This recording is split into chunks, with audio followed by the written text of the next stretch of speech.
Commander Thelvis had trained soldiers for 300 years. His species lived long lives, and he had spent most of his teaching combat at the Galactic Integration Academy. This was the place where all species came to learn how to fight together, how to protect the galaxy from threats that no single world could face alone. He had seen everything, or so he thought. The Kryn cadets were always impressive. They had 4 arms and could swing a blade from directions that most beings could not track. The Sorvathi had brains like computers. They could calculate the path of a bullet while it was still in the air and step aside before it reached them. The Vexari were living tanks. Their hard shells could take hits from plasma weapons and keep moving forward. Thelvis had trained them all. He had beaten them all in practice combat, not because he was stronger or faster. He was old now, his scales turning gray at the edges. But he knew combat like he knew his own heartbeat. He could read an opponent's body and know what they would do before they did it. That was why the human confused him so much. Her name was Elena Vasquez. She had arrived at the academy 6 months ago with the first group of human cadets. Humanity had only recently joined the galactic community. They were new, they were weak. Their bodies were soft and broke easily. They had no natural weapons, no claws, no venom, no armor. The other instructors had laughed when they saw the human combat scores: average reaction time, below average strength, limited sensory range. One instructor had called them prey animals who learned to use tools. Thelvis had not laughed. He had learned long ago that the galaxy was full of surprises. But even he had not expected this. It was a simple training exercise. Elena stood in the center of the combat ring. The floor was soft enough to prevent serious injury. The walls projected a faint blue light that recorded everything. Thelvis circled her slowly, watching how she moved. She was calm. Her breathing was steady. Her eyes tracked him, but there was no fear in them. He decided to test her with a basic strike. A quick jab toward her shoulder. Nothing that would hurt much, just enough to see how she reacted. He shifted his weight. His muscles began to tense. And Elena moved. She stepped to the side, smooth and easy, like water flowing around a rock. His strike passed through empty air. Thelvis stopped. He had not completed the attack. He had barely started it. His arm was still coming forward when she moved. She should not have been able to see it coming. The motion had not even begun when she reacted. He tried again. This time he did not telegraph the attack at all. He kept his body loose and relaxed. He picked a random target, her left knee. He would sweep low and knock her off balance. He began to move. Elena was already jumping. His leg passed beneath her feet. She landed softly and turned to face him. That strange expression was on her face, the one humans called a smile, but there was something in her eyes, something that looked almost like confusion. "How did you know?" Thelvis asked. "Know what?" "That I was going to strike low. I gave no signal. I made no movement until the last moment." Elena's smile faded. She looked uncomfortable. "I don't know, I just felt it, like something was going to happen, something I needed to avoid." Thelvis did not believe her. He thought she must be reading his body language in some way he did not understand. Humans were social creatures. Perhaps they had developed skills for reading others that the galaxy had not yet documented. He attacked again and again and again.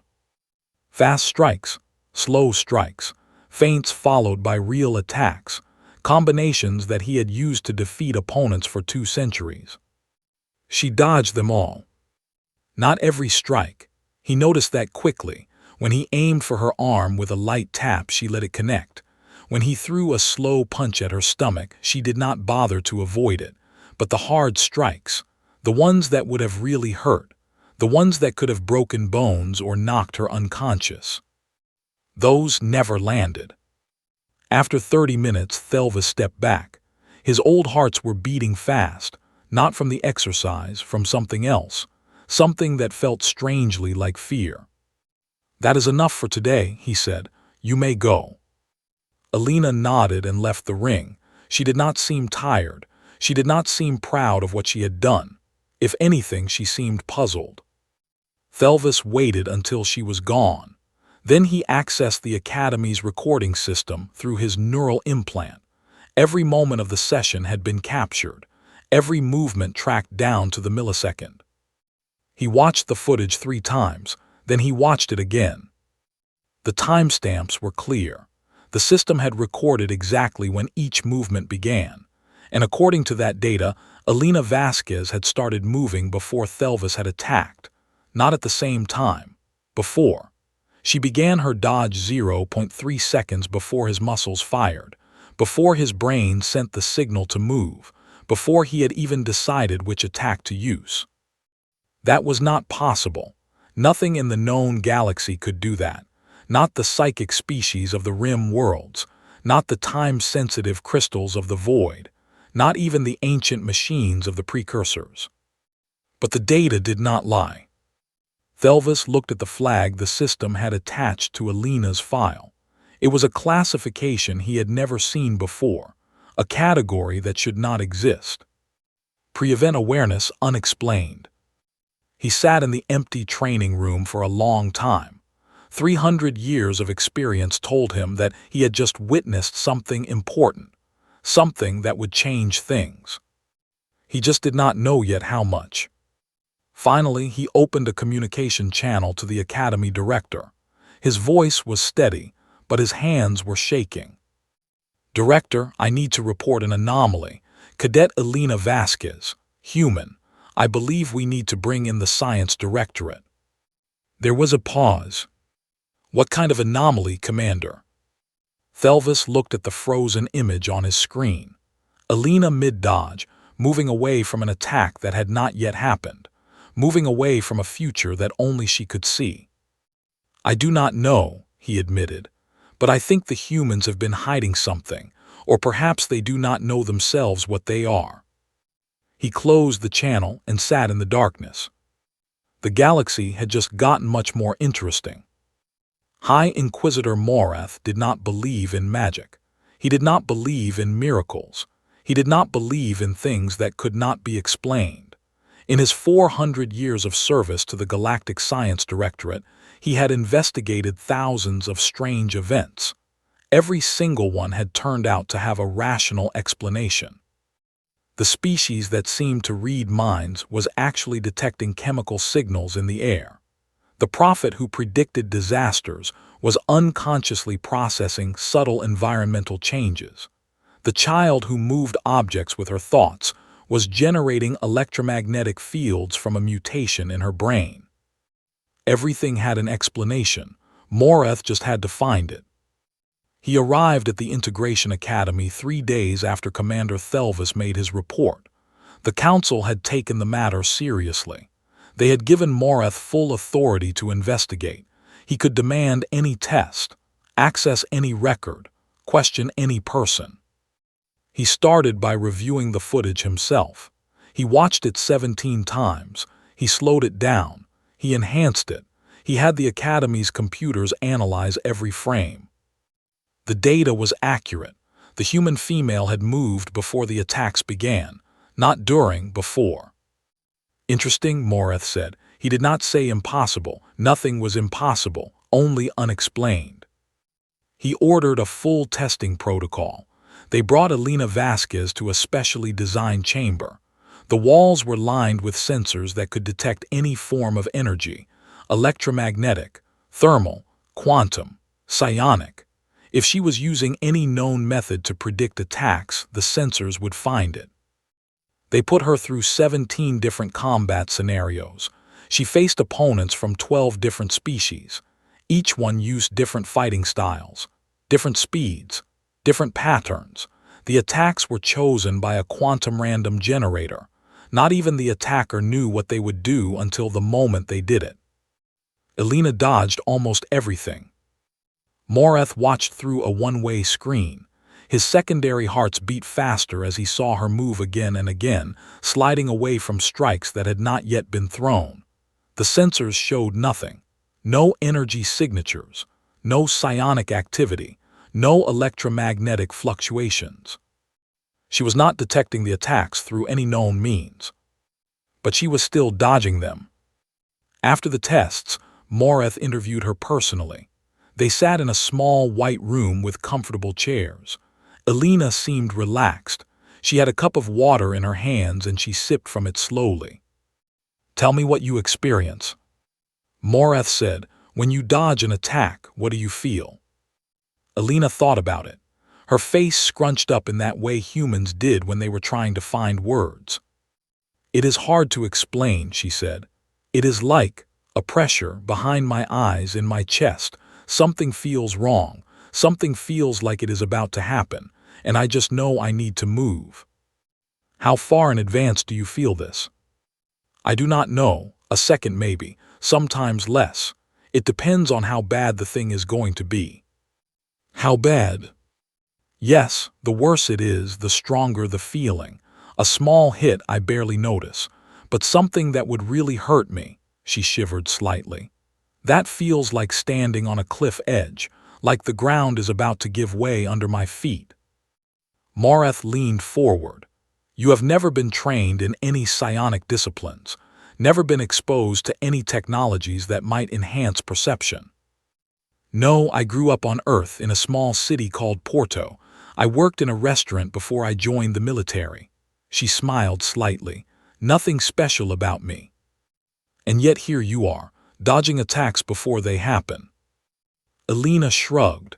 "I always thought everyone could do this. Maybe not as strong, but everyone has gut feelings, right? That sense that something is wrong, that you should not walk down that dark street, that you should call your mother because something might be happening to her." "Gut feelings," Moreth repeated. The translator rendered the phrase accurately, but he did not fully understand it. "This is common among humans." "Very common. We have sayings about it. Trust your gut. Follow your instincts. Mother's intuition." She paused. "My grandmother always knew when something bad was going to happen. She would get headaches before earthquakes. She would dream about accidents before they occurred. We never thought it was strange. It was just how she was." Moreth was quiet for a long moment. His mind was processing rapidly. If this ability was widespread among humans, even in weak forms, the implications were enormous. "You say the feeling is stronger when the threat is worse. How strong can it get?" Elena's expression changed. The casual friendliness faded. Something darker moved behind her eyes. "Last year," she said slowly, "I was visiting my sister in Madrid. We were going to take a train to see our parents. I woke up that morning feeling sick. Not physically sick, just wrong, like the whole day was wrong. I told my sister we should not take that train. She thought I was being crazy, but I refused to go." "What happened?" "The train crashed. A mechanical failure. 47 people died." Elena's voice was flat, "including the seats we would have been sitting in." Moreth felt something cold move through him. "And you knew this would happen?" "I did not know exactly what would happen. I just knew something terrible was coming, and that we needed to be somewhere else." They sat in silence. Moreth had investigated many strange things, but this was different. This was not a trick or an illusion. This was something real, something that should not exist. "One more question," he said finally. "When I walked into this room before I spoke, did you feel anything?" Elena looked at him steadily. "I felt that this conversation would change my life, that nothing would be the same after." "And does that feeling scare you?"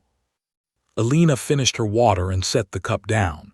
"No, because I also feel that the change will be necessary, that something is coming, something big, and that I am supposed to be part of stopping it." Moreth stood up. His legs felt unsteady. "Thank you for your cooperation, Cadet Vasquez. Please remain available for further testing." He left the room and walked to the nearest communication terminal.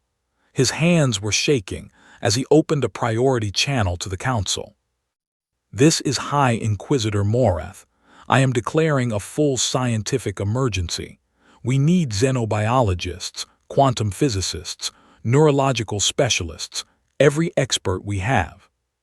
What have you found, Inquisitor? Moreth thought about the woman in the white room, about her calm voice describing things that should not be possible, about her grandmother who dreamed of disasters, about a whole species who might be able to see the future. I think, he said carefully, that we have fundamentally misunderstood what humans are, and I think we need to find out the truth before it is too late. He closed the channel and leaned against the wall. In 400 years, he had never been afraid of an investigation. He was afraid now. Dr. Yeneth had spent her entire life studying how species evolved, 40 years of research across 100 worlds. She had seen the elegant designs that nature created, the perfect predators, the ultimate survivors, the beings so well adapted to their environments that they seemed almost magical. Humans were not supposed to be impressive. When she first received the files on Earth, she had almost laughed. A species with no natural weapons, no armor, no venom, slow, weak, soft. They should have been food for the creatures that shared their world. But they had survived, more than survived. They had conquered their entire planet. They had built civilizations, created technologies, and now they were spreading into the galaxy. Yeneth had always wondered how. Now, after reading High Inquisitor Moreth's report, she thought she finally understood. She presented her findings to the Galactic Council in their great chamber. Hundreds of representatives from dozens of species watched her holographic displays. She had never spoken to so many powerful beings before. Her hands trembled slightly as she began. Earth is a death world, she said. We have known this since first contact. The planet experiences extreme weather, constant geological activity, and has produced some of the most dangerous predators we have ever documented. In the past 500 million years, Earth has experienced 5 mass extinction events. Each one killed most of the life on the planet. She changed the display to show images of ancient Earth, massive reptiles with teeth like swords, giant marine predators that made modern warships look small, flying creatures that could carry off animals the size of horses. Humans evolved in this environment. They had no advantages, no claws to fight with, no shells to protect them, no speed to run away. Their bodies are helpless for years. By every measure of evolutionary biology, they should have been extinct millions of years ago. But they were not, said Council Prime Vethros, obviously. No, they survived. And when I examined their neurological development over the past 200,000 years, I found something remarkable. She zoomed in on a model of the human brain. It was a small thing compared to many galactic species, simple in many ways, but there was one structure that caught her attention. A tiny cluster of cells near the amygdala, the part of the brain that processed fear and danger. We thought this was vestigial, leftover biological garbage from an earlier evolutionary stage. Many species have such structures. Usually they do nothing. She highlighted the cluster. It glowed red on the display. This structure is not vestigial. It is active, and it appears to be sensitive to quantum probability fields. Murmurs spread through the chamber. Yeneth waited for them to quiet. Let me explain in simple terms. At the smallest level of reality, events do not happen in a fixed way. They exist as clouds of probability, many possible outcomes overlapping each other. Only when something interacts with these possibilities do they collapse into a single reality. This is basic quantum physics. Every species learns this eventually. She pointed at the human brain again. Somehow this structure in the human brain can sense these probability clouds before they collapse. It can detect possible futures, not clearly, not with precision, but enough to know when danger is approaching, enough to move out of the way before the attack arrives. Admiral Vorsh of the military arm stood up. His scales were dark with agitation. Are you saying humans can see the future? Not exactly. They cannot see specific events. They cannot predict lottery numbers or know what someone will say, but they can sense threats. They can feel when something bad is about to happen. The ability varies between individuals. In most humans, it is weak, just a vague feeling of unease, a gut instinct. But in some, she pulled up Elena Vasquez's test results. In some, it is much stronger. Cadet Vasquez can sense attacks up to half a second before they occur. She can feel large-scale disasters hours or even days in advance, and she is not unique. How many humans have this ability? Council Prime Vethros asked. Yeneth took a deep breath. Based on our testing protocols, approximately 63% of humans show some level of sensitivity. Most are very weak. They might occasionally feel that they should not get on a plane or that they should call a loved one, but they cannot control it or consciously use it. And the stronger ones? 12% score within significant ranges. These are humans who regularly experience accurate premonitions, who dodge accidents they should not have seen coming, who make decisions based on feelings that turn out to be correct far more often than chance would allow. She paused. And roughly 1% have abilities that match or exceed Cadet Vasquez. The chamber was silent. Yeneth could see them doing the math. 1% of 8 billion humans, Admiral Vorsh said slowly. That is 80 million individuals with strong precognitive abilities. Yes. 80 million soldiers who could dodge any attack. 80 million commanders who could sense enemy movements before they happened. 80 million weapons that we did not know existed. Yeneth nodded. This explains many things about human history. Their military commanders who seemed to have supernatural luck. Their leaders who made impossible decisions that turned out to be correct. Their survival against threats that should have destroyed them. She showed images from human history. Ancient battles where small forces defeated larger ones. Disasters where certain people happened to be somewhere else.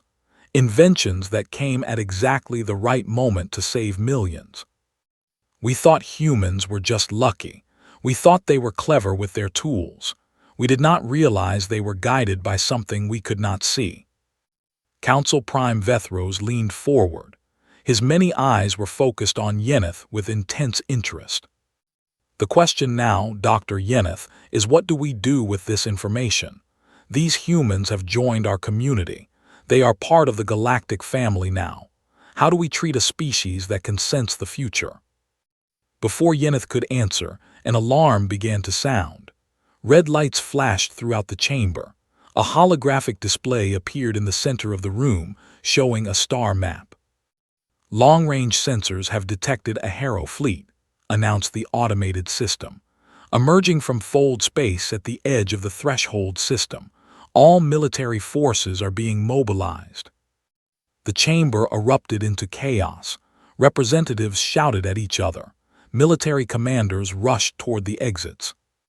Yeneth stood frozen.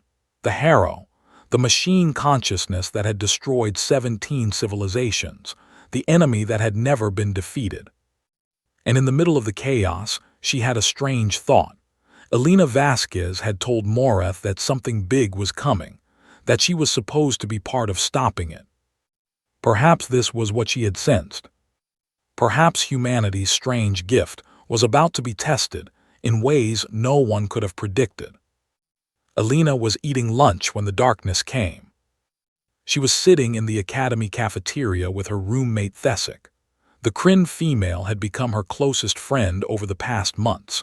Despite having 4 arms and skin like polished copper, Thesic was warm and funny. She made Elena feel less alone in this strange new galaxy. They were talking about nothing important. The food at the academy, the upcoming leave period, whether Thesic should contact the male who had been sending her messages. Then Elena felt it. It was not the small pressure she felt before combat attacks. It was not the warning buzz that told her to step left or duck down. This was something else entirely. Something vast and terrible, like standing on a beach and feeling the ocean pull back. like watching the sky turn green before a massive storm, like every alarm in her body going off at once. Her fork clattered to the table, her vision blurred. For a moment she could not breathe. "Elena," Thesic's voice seemed far away. "Elena, what is wrong?" "Something is coming," Elena whispered. Her voice did not sound like her own. "Something bad, really, really bad."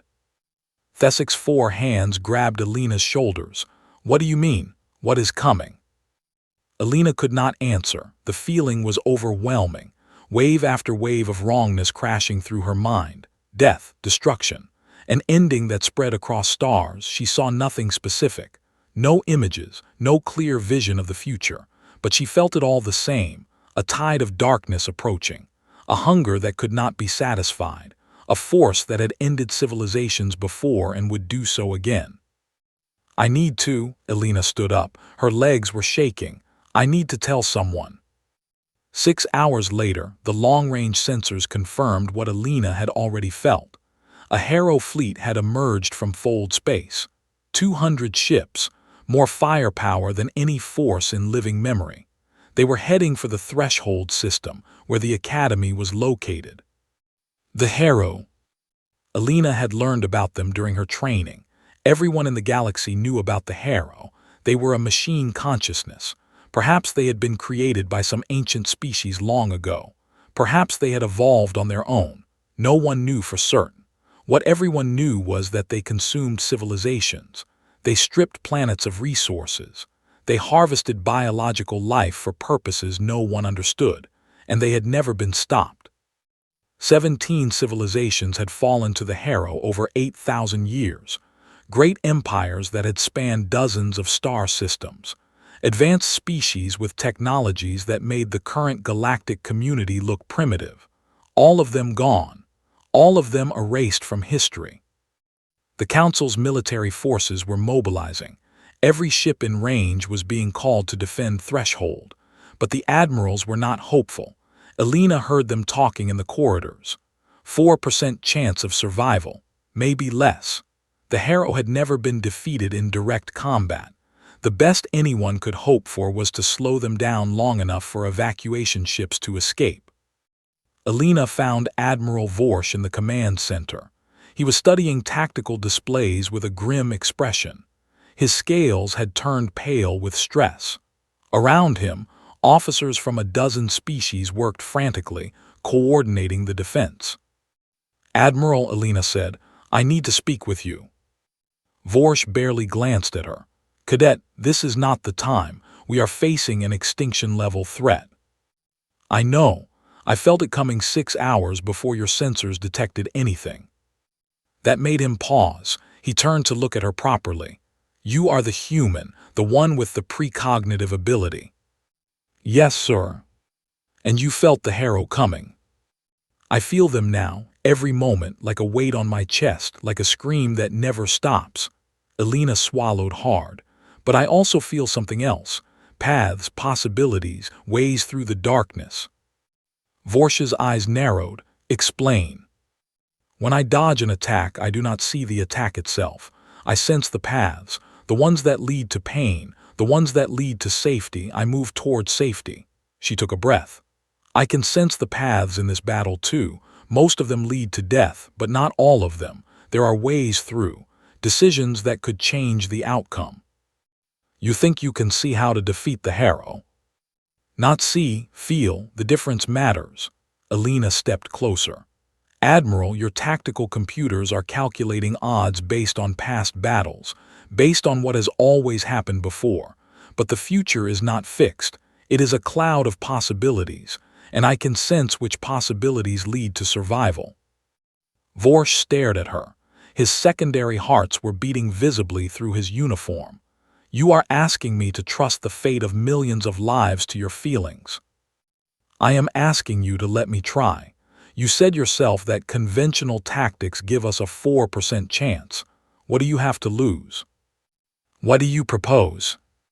Elena had thought about this during the 6 hours of waiting. She had sat in her quarters and let the feelings flow through her. The dark paths, the bright paths, the decisions that led to death and the ones that led to something else. Put me in command of the fleet. Vorsh actually laughed. It was a harsh, barking sound. You are insane. You are a cadet. You have never commanded anything larger than a training squad. I know, but I can feel the shape of this battle, every ship, every position, every moment. I know where the darkness gathers and where the light breaks through. She met his eyes steadily. Give me a chance. If I am wrong, we die, but we were probably going to die anyway. Vorsh was silent for a long moment. Behind him, the tactical display showed the Harrow fleet growing closer. 200 ships of death, moving with perfect mechanical precision. The Council will never approve this, he said finally. Then do not ask them. You have emergency command authority during an active threat. Use it. You are asking me to risk everything on a feeling. I am asking you to trust something that your science cannot explain, something that kept my species alive on a death world for 200,000 years. Alina's voice was steady now. The fear was still there, but something else was rising alongside it: purpose, certainty, the feeling that this moment was what she had been born for. Humans have always trusted their instincts. It is how we survived. Let me show you what we can do. Vorsh looked at the tactical display again. The Harrow fleet, the thin line of defenders, the mathematics of certain death. Then he looked back at Alina, at the strange creature from the death world, at the being who could sense the future. If this fails, he said slowly, I will be executed for giving command to an unqualified cadet during a crisis. If this fails, there will be no one left to execute you. Another long pause. Then Vorsh reached up and removed his command insignia. He held it out to Alina. Prove me right, human. Show the galaxy what your species can do. Alina took the insignia. It felt warm in her hand, heavy with responsibility. I will, she said, or I will die trying. She walked to the central command platform. Officers turned to stare at her in confusion, some in anger, but Vorsh's voice cut through before anyone could object. By my authority as senior military commander, I am temporarily transferring tactical control to Specialist Alina Vasquez. All ships will follow her orders. Anyone who disobeys will answer to me. Alina looked at the holographic display of the battle space. She let her awareness expand. Let the feelings flow through her, the paths of death, the paths of survival, the shape of what was coming. This is Fleet Commander Vasquez, she said. All ships begin repositioning. I am sending new coordinates now. The battle for Threshold was about to begin. The first hour was chaos. Alina stood at the center of the command platform, surrounded by holographic displays that showed every ship in the fleet. 112 vessels against 200 Harrow machines. The mathematics said they should lose. Every tactical model agreed. The Harrow had never been defeated in direct combat. But Alina was not fighting by mathematics. Cruiser Group 7, hard burn to coordinates 479. Now. The officers around her hesitated. The coordinates made no sense. Cruiser Group 7 was currently in optimal firing position. Moving them would leave a gap in the defensive line. Do it, Alina said. Her voice was calm but firm. Trust me. The ships moved. 30 seconds later, the Harrow fleet launched a concentrated attack at the exact position Cruiser Group 7 had just abandoned. The enemy weapons tore through empty space. Ships that would have been destroyed were somewhere else entirely. How did you know? Someone whispered. Alina did not answer. She was already seeing the next move, the next danger, the paths branching and splitting in her mind. Destroyer wings 3 and 8, spread formation. Increase distance between ships by 40%. Another strange order. Standard doctrine said to keep destroyers in tight formation for mutual support, but the captains obeyed. They had seen the cruisers survive. The Harrow responded with area denial weapons. clouds of explosive drones that would have caught tight formations in overlapping blast zones. The spread-out destroyers slipped through the gaps. This was how it went for hours. Alina gave orders that made no tactical sense. She moved ships away from good positions moments before attacks struck. She concentrated fire on targets that seemed unimportant, only to reveal that those targets were coordinating larger Harrow movements. She left obvious weaknesses in the defensive line that the Harrow rushed to exploit, only to find themselves in carefully prepared kill zones. The Harrow were ancient. Their tactical algorithms had been refined across 8,000 years of warfare. They had learned from every battle they had ever fought. They should have been able to predict and counter any strategy. But they could not predict Alina. Because Alina was not reacting to what they did. She was reacting to what they would do. She sensed their attacks before they launched them. She felt their strategies forming before they executed them. She moved through the battle like a dancer who knew the music before it played. Carrier Righteousness, launch all fighters on heading 227. Carrier Steadfast, hold your fighters in reserve. But Commander, Righteousness will be exposed without fighter cover. Steadfast's fighters are needed in 12 minutes. Righteousness will be fine. The attack that seems to be coming will redirect in the next 90 seconds. The officers stared at their displays in disbelief as exactly that happened. The Harrow attack wave that had been targeting Righteousness suddenly shifted toward a different sector. The carrier's launch was perfectly timed to intercept them. By the third hour, the fleet had stopped questioning her orders. They simply obeyed. They had seen enough impossible predictions come true. They had watched her guide them through death with perfect precision. But it was taking a toll. Alina's nose had started bleeding an hour ago. She wiped it away and kept giving orders. The quantum-sensitive structure in her brain was working harder than it had ever been designed to work. Evolution had built it to sense approaching predators, to feel when a storm was coming, not to coordinate the movements of 100 ships across millions of kilometers of space. Her head pounded with constant pain, her vision blurred at the edges. Every probability path she sensed felt like a knife stabbing into her thoughts, but she could not stop. If she stopped, people would die.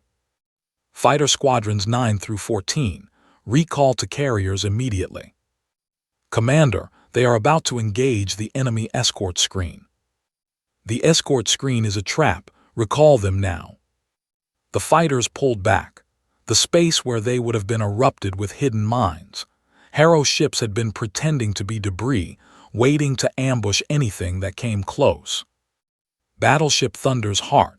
Rotate 30 degrees port and fire main guns at these coordinates. Commander, there is nothing at those coordinates. There will be in 40 seconds. The battleship fired into empty space. 41 seconds later, a Harrow command ship jumped into existence at exactly that point. The shells were already waiting for it.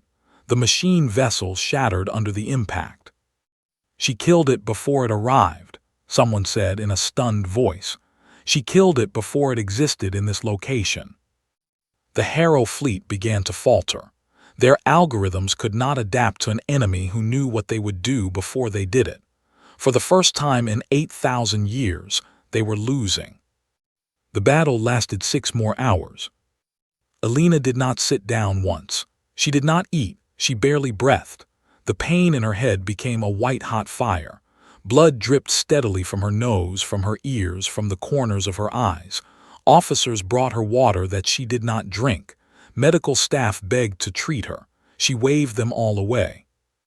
Frigate Wing 7, emergency jump to these coordinates. Now, do not wait for calculations. Jump now. The frigates jumped blind, trusting her completely. They emerged directly behind a Harrow carrier that was about to launch a devastating strike against the fleet's supply ships. They destroyed it before it could fire. How long can she keep this up? Admiral Vorsch asked quietly. The medical officer shook his head. She should have collapsed hours ago. The neural strain alone should have killed her. I do not understand how she is still standing." "Willpower," Vorsh said. "Human willpower, they have that in abundance." The final Harrow push came at hour 9. The machine fleet threw everything it had at the defenders' center. It was their last desperate attempt to break through. If they could destroy the command ship, the human coordinator would die and their advantage would return. Alina felt it coming like a wave of pure darkness, the strongest sensation she had ever experienced. For a moment she could not breathe, could not think, the weight of all those death paths crushing her mind. Then she found it, the single bright thread, the one possibility that led to survival. "All ships," she said, her voice cracked, her body swayed. "Execute final maneuver, trust me completely." She gave the orders. They made no sense. Ships turned their backs to the enemy. Fighters flew in seemingly random patterns. The entire defensive formation appeared to collapse into chaos. The Harrow pressed their attack, surging forward to finish off the broken fleet, and flew directly into the perfect killing field. Every ship Alina had positioned, every fighter she had redirected, every weapon she had held in reserve, they all fired at the same moment, from angles the Harrow could not have anticipated, at vulnerabilities they did not know they had exposed. The machine fleet was caught in a web of crossfire, so precise it seemed almost beautiful. The last Harrow ship broke apart in a silent explosion of metal and fire. Alina watched it on the display, then her legs gave out. She collapsed on the command platform. Officers rushed to catch her. Medical staff pushed through the crowd. Someone was shouting for emergency transport to the medical bay. Alina barely heard them. The pain was fading now. The constant pressure of sensing probabilities was finally releasing. For the first time in hours, her mind was quiet. "We won," she whispered. "We actually won." Admiral Vorsh knelt beside her. His old eyes were wet. His hands were shaking. "You did it," he said. "You defeated the Harrow, something no one has done in 8,000 years." Alina tried to smile. "I told you, humans trust their instincts." The medical team lifted her onto a stretcher. As they carried her away, she heard the cheering start. Officers from every species shouting in their own languages, celebrating survival, celebrating victory, celebrating the strange creature from the death world who could see the future. Alina closed her eyes. The doctors would later tell her she had been minutes from a fatal stroke, that the strain on her brain had been beyond anything they could measure, that she would need months to recover. But in that moment, she did not think about any of that. She thought about her grandmother, who dreamed of disasters, her mother, who always knew when her children were in danger, all the humans throughout history who had trusted their feelings and been right. They had always known they were special. They had just never understood why. Now the galaxy knew too. 2 weeks later, the Galactic Council issued a new classification for humanity. They removed the old designation of Category 7, Primitive, Limited Threat. In its place, they created something new, a category that had never existed before. Category Omega, Precognitive Combat Species, Do Not Engage. Below the official text, someone had added a handwritten note. It was translated into 4,000 languages and sent to every military command in known space. The note was simple, just one sentence that said everything that needed to be said. "They know you are coming, they always know." The galaxy had learned to fear many things over the millennia: ancient machines, cosmic predators, forces beyond comprehension. Now they had learned to fear something new. They had learned to fear humans. Not because humans were strong, not because humans were fast, not because humans had better weapons or more ships, but because humans could see the darkness coming. And they always found a way through.